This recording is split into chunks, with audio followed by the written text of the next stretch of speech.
Doctor ortho, अब दर्द भी घुटने टेकेगा। नमस्कार, मैं रवि सिंह, स्वागत है आपका चैनल 4 न्यूज इंडिया पे। कांग्रेस नेता राहुल गांधी ने एक बार फिर चुनाव आयोग पर बड़ा हमला बोला तो चुनाव आयोग ने भी राहुल गांधी से तीखा सवाल पूछा और पलटवार किया। दरअसल राहुल गांधी ने चुनाव आयोग पर गंभीर आरोप लगाए थे। उनका कहना है कि कर्नाटक में बेंगलुरु की महादेवपुरा विधानसभा सीट पर बड़े पैमाने पर गड़बड़ी हुई है और 2024 के लोकसभा चुनाव में यहां से 1 लाख से ज्यादा वोट काट दिए गए। राहुल गांधी का दावा था कि ये सिर्फ एक सीट की कहानी नहीं बल्कि पूरे देश में कम से कम 100 सीटों पर इसी तरह की वोट चोरी की गई है। उन्होंने आरोप लगाया कि ये पूरी साजिश सोच समझकर रची गई ताकि खास राजनीतिक फायदे के लिए मतदाता सूची में हेराफेरी की जा सके। इन आरोपों पर प्रतिक्रिया देते हुए चुनाव आयोग ने राहुल गांधी को एक शपथ पत्र भेजा है। आयोग ने उनसे कहा है कि वो इस दस्तावेज पर साइन करें और ये पुष्टि करें कि उनकी ओर से लगाए गए आरोप पूरी तरह से सही हैं। आयोग ने साफ चेतावनी दी है कि अगर उनके आरोप गलत साबित हुए तो उनके खिलाफ कानूनी कार्रवाई की जाएगी। अब तक राहुल गांधी या कांग्रेस की तरफ से इस एफिडेविट पर कोई आधिकारिक जवाब नहीं दिया गया है।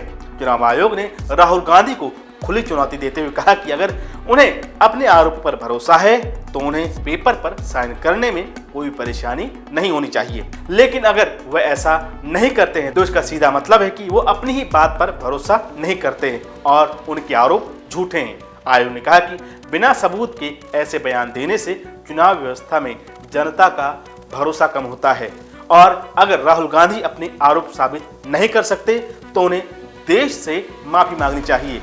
इस पूरे विवाद के बीच राहुल गांधी के तेवर अब भी बरकरार हैं। वो बेंगलुरु में कांग्रेस की एक रैली में पहुंचे जहां उन्होंने चुनाव आयोग पर दोबारा हमला बोला। उन्होंने कहा कि वक्त बदलेगा और तब जिम्मेदार लोगों को सजा मिलेगी। राहुल ने सिर्फ कर्नाटक ही नहीं बल्कि बिहार में चल रहे मतदाताओं के विशेष गहन पुनरीक्षण पर भी सवाल उठाए। उन्होंने आरोप लगाया कि आयोग गरीब और कमजोर वर्ग के लोगों के वोट काटने के लिए बीजेपी के साथ खुलेआम मिलीभगत कर रहा है। राहुल गांधी ने अपने YouTube चैनल पर जारी एक वीडियो में भी इस मुद्दे पर सवाल उठाया। उन्होंने कहा कि महादेवपुरा विधानसभा क्षेत्र में 5 तरह की हेराफेरी की गई है और इस तरीके से 1 लाख से ज्यादा वोट हटाए गए। उनका कहना है कि चुनाव आयोग को भी पता है कि हमने उनकी चोरी पकड़ ली है और इसी वजह से बिहार में SIR लागू किया गया। राहुल गांधी का दावा है कि जो तरीका महादेवपुरा में अपनाया गया वही पूरे देश में कई सीटों पर इस्तेमाल किया गया और ये लोकतंत्र के लिए गंभीर खतरे का संकेत है।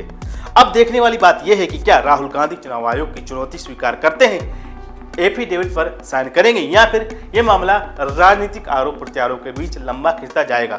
फिलहाल ये विवाद लोकसभा चुनाव के बाद सबसे बड़े राजनीतिक बहसों में से एक मुद्दा बन चुका है। डॉक्टर ऑर्थो, अब दर्द भी घुटने टेकेगा।